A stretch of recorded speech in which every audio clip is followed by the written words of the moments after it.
The class Dinosauria was originally defined by Sir Richard Owen of the Royal Society and Superintendent of the British Museum Natural History Department in 1842, or in other words, the existence of dinosaurs was first speculatively hypothesized by a knighted museum head coincidentally in the mid-19th century during the heyday of evolutionism, before a single dinosaur fossil had ever been found. The Masonic media and mainstream press worldwide got to work hyping stories of these supposed long-lost animals, and then, lo and behold, 12 years later, in 1854, Ferdinand Vanderveer Hayden, during his exploration of the upper Missouri River, found proof of Owen's theory. A few unidentified teeth he mailed to leading paleontologist Joseph Leidy, who several years later declared them to be from an ancient, extinct Trachodon dinosaur, which, beyond ironically, means rough tooth. Firstly, it should be needless to say that it is impossible to reconstruct an entire hypothetical ancient animal based on a few teeth. But even more importantly, it is dubious that a myriad of ancient reptile, bird, and reptile mammal transitional forms necessary for the blossoming theory of evolution would be hypothesized and then conveniently discovered by teams of evolutionist archaeologists purposely out looking to find such fossils. And it is even more dubious that such fossils have supposedly existed for millions of years, but were never found by or known to any civilization in the history of humanity until evolutionism's Masonic Renaissance in the mid-19th century. David Wasney wrote, "Why are there no discoveries by Native Americans in all the years previous when they roamed the American continents? There is no belief of dinosaurs in the Native American religion or tradition. For that matter, why were there no discoveries prior to the 19th century in any part of the world? According to the World Book Encyclopedia, before the 1800s, no one ever knew that dinosaurs existed. During the late 1800s and early 1900s, large deposits of dinosaur remains were discovered. Why has man suddenly made all these discoveries? No tribes, cultures, or countries in the world ever discovered a dinosaur bone before the mid-1800s, and then they were suddenly found all over the world in North America, South America, Europe, Asia, Africa, Argentina, Belgium, Mongolia, Tanzania, West Germany, and many other places apparently had large deposits of dinosaur fossils never before seen. All these places were inhabited and well explored for thousands of years before this time. Why had no one ever found a dinosaur fossil before?" According to the book The Dinosaur Project, paleontological journalist Wayne Grady claims the period following this, from around 1870 to 1880, became a period in North America where some of the most underhanded shenanigans in the history of science were conducted. In what was known as the Great Dinosaur Rush, or the Bone Wars, Edward Drinker Cope of the Academy of Natural Sciences and Othniel Marsh of the Peabody Museum of Natural History began a lifelong rivalry and passion for dinosaur hunting. They started out as friends, but became bitter enemies during a legendary feud involving double-crossing, slander, bribery, theft, spying, and destruction of bones by both parties. Marsh is said to have discovered over 500 different ancient species, including 80 dinosaurs, while Cope discovered 56. Out of the 136 dinosaur species supposedly discovered by the two men, however, only 32 are presently considered valid, as the rest have all proven to be falsifications and fabrications. None of them once claimed to find a complete skeleton either, so all their work involved reconstructions. In fact, to this day, no complete skeleton has ever been found, and so all dinosaurs are reconstructions. David Wasney wrote, "Discoveries and excavations seem not to be made by disinterested people such as farmers, ranchers, hikers, outdoor recreationists, building construction industry basement excavators, pipeline trench diggers, and mining industry personnel, but rather by people with a vested interest such as paleontologists, scientists, university professors, and museum organization personnel who were intentionally looking for dinosaur bones or who have studied dinosaurs previously. Finds are often made during special dinosaur bone hunting trips and expeditions by these people to faraway regions already inhabited and explored. This seems highly implausible. More believable is the case of the discovery of the first original Dead Sea Scrolls in 1947, which were unintentionally discovered by a child and which were all published by 1955. In some cases of a discovery of dinosaur bones by a disinterested person, it was suggested to them by some professional in the field to look or dig in a certain area. Also very interesting to note are special areas set aside and designated as dinosaur parks, for which amateur dinosaur hunters are required to first obtain a dinosaur hunting license. Whatever destination these establishment-funded archaeologists and paleontologists set, it seemed they found incredible numbers of fossils in tiny areas. In one of the largest dinosaur excavation sites, called the Ruth Mason Quarry, over 2,000 fossils were allegedly discovered. Casts and original skeletons assembled from these bones are currently on display in over 60 museums worldwide. Florentino Ameghino, head of paleontology at La Plata Museum, is amazingly responsible for 6,000 fossil species supposedly discovered throughout his career, all in Argentina. Dinosaur hunter Earl Douglas sent 350 tons of excavated dinosaur bones to the Carnegie Museum of Natural History throughout his career, all coming from the Dinosaur National Monument in Utah. During an expedition to Patagonia, Dr. Louis Chiappe and Dr. Lowell Dingus supposedly discovered thousands of dinosaur eggs at a site of only a few hundred square yards.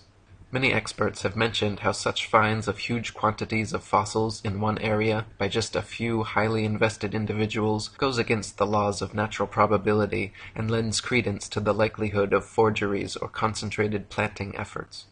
David Wasney wrote, "Dinosaur bones sell for a lot of money at auctions. It is a profitable business. There is pressure for academics to publish papers. Museums are in the business of producing displays that are popular and appealing. Movie producers and the media need to produce material to sell to stay in business. The mainstream media loves to hype alleged dinosaur finds. Much is to be gained by converting a bland, non-dinosaur discovery of a bone of modern origin into an impressive dinosaur find, and letting artists' interpretations and imaginations take the spotlight, rather than the basic, boring, real find. There are people who desire and crave prestige, fame, and attention. There is the bandwagon effect and crowd behavior. And then there are people and entities pursuing political and religious agendas. Highly rewarding financial and economic benefits to museums, educational and research organizations, university departments of paleontology, discoverers and owners of dinosaur bones, and the book, television, movie, and media industries may cause sufficient motivations for ridiculing of open questioning and for suppression of honest investigation. The fact that T-Rex bones have sold at auctions for upward of $12 million shows how lucrative the field of dinosaur hunting can be, and it just happens to be museum officials who serendipitously seem to make the most prolific finds. The first dinosaur to ever be publicly displayed was the Hadrosaurus folci at Edward Drinker Cope's Academy of Natural Sciences in Philadelphia. The bones were co-discovered by Joseph Leidy, Cope's esteemed professor, and the man responsible for the Trachodon Toothosaurus. The original Hadrosaurus reconstruction, which is still on display today, shows a huge plaster-cast bipedal reptile standing upright, using its tail as a third leg. What few people know, however, is that no skull was ever discovered, and no original bones were put in the public exhibit. David Wasney wrote, "A visual and a sculptural artist were promptly hired to invent a skull, and from the illustrations of another artist, who had depicted the iguanodon, the two artists drew the same face for the Hadrosaurus folci. The people involved could now technically defend the existence of this dinosaur if someone were to ask. The stunt worked out so well and fooled the public so thoroughly that they could later change the head of the creature without anyone noticing. To this day, Hadrosaurus folci is on display at the Academy of Natural Sciences in Philadelphia. The bones are said to be kept behind heavy closed doors, but a plaster copy is exhibited in their place. So we learn of an iguana skull being substituted for the skull of a dinosaur on display. What was the public told at the time? What are we not being told today? What we are not being told is that this is the rule and not the exception. To this day, not a single complete skeleton of any dinosaur has ever been found. All the museum displays, models, mannequins, cartoons, and movies of prehistoric monsters you have ever seen are all imaginative reconstructions based on incomplete skeletons arranged in a manner paleontologists believe to be most realistic. Furthermore, the skeletons exhibited in museums are all admittedly intricate fabrications made of plaster, fiberglass, various epoxies, and other animal bones, not original fossils. When dinosaur bones are transported and prepared, they use strips of burlap soaked in plaster to jacket over the fossils. Then, after applying a tissue separator to keep the plaster from direct contact with the bone, the soaked burlap strips are laid on until it is totally encased in a protective, mummy-like coating ready for safe transport. In an article titled "A Fossil's Trail from Excavation to Exhibit," one insider remarked that, "Through mold making and casting, we can totally fabricate limbs, ribs, vertebrae, etc. for the missing pieces of an articulated skeletal mount." Plaster, fiberglass, and epoxies are often and commonly used. In reconstruction work on single bones, small to large cracks can be filled in with mache or plaster mixed with dextrin, a starch that imparts an adhesive quality and extra hardness to regular molding plaster. We've also had success using epoxy putties. Large missing fragments can be sculpted directly in place with these same materials. In other words, museum personnel work with plaster and other materials to transport and fabricate skeletons and missing or incomplete bones all the time. In fact, the huge dinosaur bone displays found in museums across the world are admittedly carefully prepared fakes. No independent researcher has ever examined a real dinosaur. They claim all the actual fossils are kept in high-security storage, but only a select few paleontologists are ever allowed to examine them, so the ability to ascertain their authenticity is kept from the general public. Robin Kofod wrote, "Most people believe that dinosaur skeletons displayed in museums consist of real dinosaur bones. This is not the case. The real bones are incarcerated in thick vaults to which only a select few highly placed researchers hold a key, which means that no independent researcher has ever handled a Tyrannosaurus rex bone. When people unaffiliated with the paleontological establishment attempt to gain access in order to study these dinosaur bones, they are met with refusal upon refusal. Only around 2,100 dinosaur bone sets have been discovered worldwide, and out of these, only 15 incomplete Tyrannosaurus rex bone sets have been found. These dinosaur bone sets have never formed a complete skeleton, but from these incomplete bone sets, paleontologists have constructed a hypothesis about the appearance of the whole skeleton which they have modeled in plastic. If thousands of long necks and large carnivorous reptiles had really roamed the earth, we wouldn't only have found 2,100 dinosaur bone sets, but millions of bones, with ordinary people tripping over them when digging in their vegetable patches." David Wasney wrote, "When children go to a dinosaur museum, are the displays they see displays of science, or displays of art and science fiction? Are we being deceived and brainwashed at an early age into believing a dinosaur myth? Deep, probing questions need to be asked of the entire dinosaur business.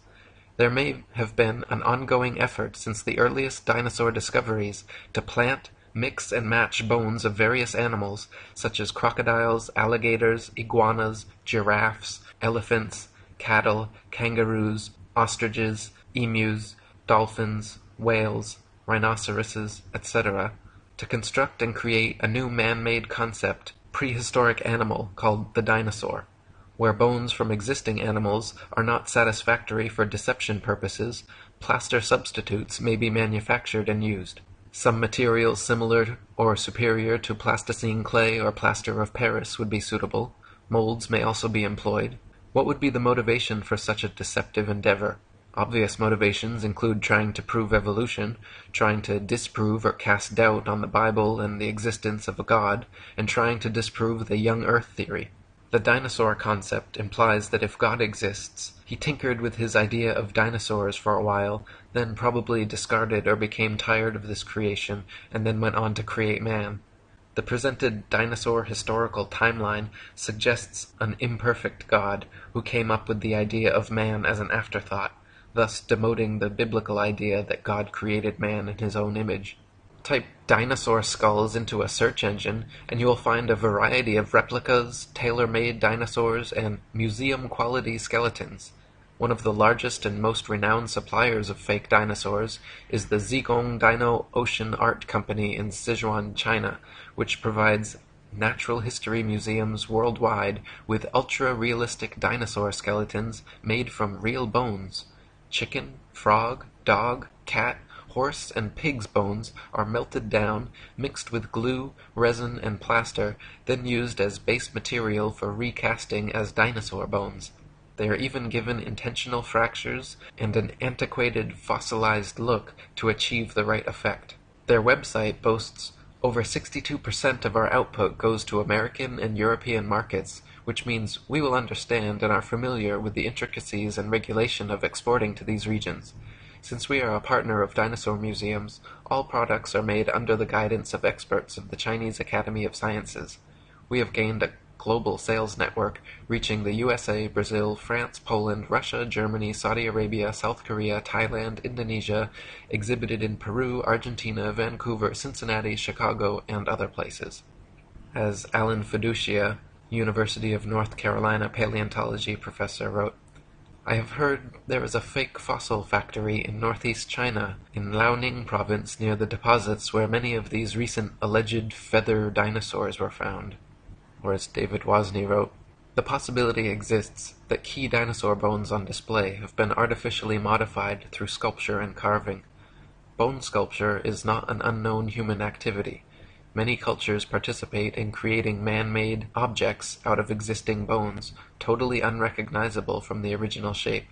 Is the dinosaur industry a customer of this sort of business? Is it possible that dinosaur skeleton replica are secretly assembled or manufactured in private buildings out of public view, with bones artificially constructed or used from a number of different modern-day animals? Why bother having any authentic original fossils at all if alleged replicas please the public?" Another problem with dinosaurs is their unnatural structural dynamics. Many dinosaur skeletons and reconstructions feature bipedal monsters like the T-Rex with a forward-leaning torso and head far larger and heavier than its counterbalancing tail. Many museum displays cannot even stand up under their own weight. It is highly unlikely that beasts this large and disproportionate could exist at all. The loads acting on their skeletons are so great that calculations indicate the bones of the largest dinosaurs would buckle and crack under their own immense weight. Experts have also pointed out that dinosaurs would have to have moved much slower than portrayed in movies to prevent sudden shocks to their skeletons. David Wozni wrote, "This idea of slow-moving animals does not agree with the biomechanical analysis of dinosaurs, which indicate that the dinosaurs were agile, active creatures. This is the paradox between the dinosaur's size and lifestyle. Many displays and drawings of dinosaurs appear to be an absurdity, showing a two-legged animal that would be totally off balance, with the weight of head and abdomen much greater than weight of tail, which is supposed to act as a counterbalance. Is the dinosaur industry a case of science trying to meet public desires or expectations? The movie Jurassic Park is an example of showing dinosaurs much larger than any current displays in museums. After the movie came out, it is interesting to note that many articles were written asking, 'Is this possible?' I can recall a report of dinosaur DNA being discovered preserved in amber, which later turned out to be false." Robin Kofod wrote, "Overall, several millions of dollars have been spent promoting the existence of dinosaurs through movies, TV, magazines, and comics. The world of movies and paleontology are like Siamese twins. People's view on the existence of dinosaurs is based not on firm evidence, but on Hollywood-fixated artistic impressions. Documentaries colorfully illustrate each dinosaur's characteristics, like colors, weight, and muscle mass. But Don Lessam, advisor for Jurassic Park, admits that this is pure guesswork. Consider, for instance, the question of how much these dinosaurs weigh. Don Lessam says, 'Scientists don't know how much dinosaurs weighed.' Dinosaurs are presented to the public with colorful artistic reconstructions, drawings, models, mannequins, gigantic skeletons in museums, cartoons and movies showing these beasts in explicit detail, but the fact is, from the assigning and arrangement of bones in each species, to the impossible to discern soft tissue, skin, eyes, noses, color, hairiness, texture, etc., just like the many supposed ape-man species, all dinosaur reconstructions are 100% fictional fabrications created by invested and inventive evolutionists. They purposely present dinosaurs to children in the media to spark and bias their young imaginations toward their machinations. Cartoons like Ice Age and The Land Before Time, movies like Jurassic Park and Dinosaur Island, coloring books, dolls, plastic toys, elementary school textbooks, and huge displays in children's museums certainly have an effect on budding young minds. National Geographic and the Ice Age movies were produced by Mason Rupert Murdoch's News Corp and 20th Century Fox. The Masonic production company Universal Studios created Jurassic Park and The Land Before Time. They are owned by Comcast, whose main shareholders are Masons, J.P. Morgan, and the Rothschilds. Discovery Channel, which features many dinosaur documentaries, is also financially advised by N.M. Rothschilds and Son Limited. Former paleontology student Michael Forsell claimed on a radio interview with leading paleontologist Jack Horner that he was a total fraud, fabricating evidence and perpetuating the myth of dinosaurs. He continued on saying, "I started my career in the field of paleontology only to leave my studies once I realized the whole thing was a sham. It's nonsense. Most of the so-called skeletons in museums are actually plaster casts. They even do it openly on documentaries now, preserving the bones my ass. I struggled as a student mainly because I could not tell the difference between a fossilized egg and an ordinary rock, and of course there is no difference. I was treated like a leper when I refused to buy into their propaganda and promptly left the course. Dinosaurs never existed. The whole shebang is a freak show. They just grab a couple of old bones and form them into their latest Frankenstein's monster-like exhibit. We are all being fooled, and it's wrong, but together we can stop it." Many claim that since dinosaur fossils have been radiometrically dated to be tens of millions of years old, that their authenticity is thus proven. The fact is, however, that the methods used to date dinosaur fossils involve not measuring the actual fossils, but the rocks near where they are found. Most fossils are found near the surface of the Earth, and if a modern-day animal were to die in the area, paleontologists would be likely to date them the same age. Dr. Margaret Helder, in her book Completing the Picture, a handbook on museums and interpretive centers dealing with fossils, she writes, "Scientists used to be very impressed with the potential of radiometric for coming up with absolutely reliable ages of some kinds of rocks. They do not feel that way anymore. Having had to deal with numerous calculated dates which are too young or too old compared with what they expected, scientists now admit that the process has many more uncertainties than they ever would have supposed in the early years. The public knows almost nothing about uncertainties in the dating of rocks. The impression that most people have received is that many rocks on Earth are extremely old and that the technology exists to make accurate measurements of the ages. Scientists have become more and more aware, however, that the measurements which the machines make may tell us nothing about the actual age of the rock."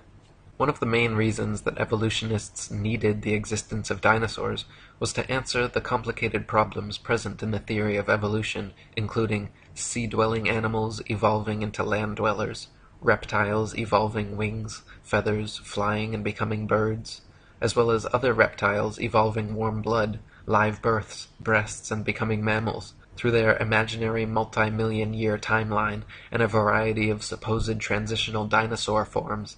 The paleontological establishment has been promoting various sea dinosaur, reptile/birds, and reptile/mammals to bridge these gaps.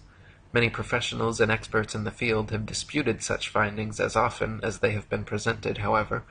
Dr. Storrs Olson, a Smithsonian Institute scientist, wrote, "The idea of feathered dinosaurs and the theropod origin of birds is being actively promulgated by a cadre of zealous scientists acting in concert with certain editors at Nature and National Geographic, who themselves have become outspoken and highly biased proselytizers of the faith. Truth and careful scientific weighing of evidence have been among the first casualties in their program, which is now fast becoming one of the grander scientific hoaxes of our age. No authentic feathers have ever been found with dinosaur fossils, though a few exposed hoaxes certainly attempted to fake it. Dr. Olson called the adding of feathers to their findings hype, wishful thinking, propaganda, nonsense fantasia, and a hoax. In the 1990s, many fossils with feathers were supposedly discovered in China, suspiciously close to the Zhejiang Dino Ocean Art Company, but when examined, Dr. Timothy Rowe found the so-called Confuciusornis was an elaborate hoax. He also found the Archaeoraptor, supposedly discovered in the 90s, was composed of bones from 5 different animals. When Dr. Rowe presented his findings to National Geographic, the head scientist reportedly remarked, "Well, all of these have been fiddled with." National Geographic then proceeded with their news conferences and media stories about the Archaeoraptor fossils being genuine and having found the missing link in evolution. Robin Kofod wrote, "In 1999, National Geographic magazine was busted when they presented in a colorful and fancily presented article the missing link, an Archaeoraptor dinosaur, which was supposed to support the basic tenet of evolutionary theory that dinosaurs had slowly developed over millions of years. Their proof consisted of a fossil where carefully arranged bone imprints gave the impression of a creature half dinosaur and half bird. The scam was discovered during a CT scan which uncovered unnatural bone links. National Geographic magazine was later forced to admit, when pressured, that the fossil was man-made." Paleontologists claim that Archaeopteryx is another transitional form of bird evolved from dinosaurs, but this theory falls on its face against overwhelming evidence to the contrary. Other species like Confuciusornis, Launingornis, and Eolalavis have all been found to be contemporary with the Archaeopteryx and are indistinguishable from present-day birds. Alan Fiducia from University of North Carolina, one of the most famous ornithologists in the world, stated, "I've studied bird skulls for 25 years, and I don't see any similarities whatsoever. I just don't see it. Theropod origin of birds, in my opinion, will be the greatest embarrassment of paleontology of the 20th century." Larry Martin from the University of Kansas, a paleoornithologist, says, "To tell you the truth, if I had to support the dinosaur origin of birds with those characters, I'd be embarrassed every time I had to get up and talk about it." Even if dinosaurs did evolve into birds to fill their evolution gap, it does not explain how something like the common housefly could have evolved. Flies flap their wings simultaneously 500 times per second. Even the slightest dissonance in vibration would cause them to lose balance and fall. But this never happens. How could they evolve such an amazing and specialized ability? Why were dinosaurs never discovered before the evolutionist renaissance in the mid-19th century? Why do paleontologists think they can reconstruct an entire species of ancient animal from a few teeth? Why have so many dinosaur discoveries turned out to be hoaxes? Why are all authentic dinosaur fossils kept under tight lock and key away from any independent analysis? Why has erosion and weathering not destroyed all these supposed prints and fossils that are allegedly millions of years old? If dinosaurs were supposedly wiped out by a meteor impact or other such catastrophe, why is it that all the other various animal species that exist today were not similarly wiped out?